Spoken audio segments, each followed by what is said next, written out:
खबरन जो सिलसिलो जारी है। खबर शामिल कंदासीं आवाज़ न्यूज़ चैनल जे रिपोर्टर मौजूब डिस्ट्रिक्ट रिपोर्टर सांगड़ महमूद कायम खानी जी रिपोर्ट मौजूद Pakistan federal union of journalists हमेशा जमहूरियत जी जंग विड़ी ऐं साफ़िन जे हक़नि जो न सिर्फ़ मुहाफ़िज़ रहियो आहे पर उन्हनि जी फलाह बहबूद लाइ पिणु कमु कया आहिनि। अहिड़नि ख़्यालनि जो इज़हार ज़िले चेयरमैन सांगड़ रियाज़ Hussain Shah Khurasani Pakistan federal union of journalists Sanghar ज़िले जे सदर अमीर बख्श बुर्दी सां मुलाक़ात दौरान कयो। हिन सांगड़ ज़िले जे सदर थियण ते मुबारकूं बि ॾिनियूं ऐं हर तरह जी सहकार जी यकीन दहानी बि कराई आहे।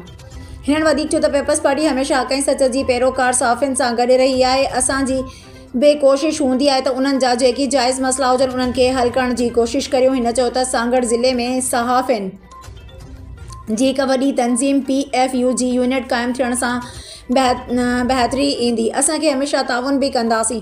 साफ़त हिकु इबादत वांगुरु आहे। उन पेशे सां नेक नियतीअ सां पंहिंजो फ़र्ज़ु अदा करण वारा हमेशह सुरख़ुरू रहिया आहिनि। साफ़िन खे घुरिजे त बहितर कमु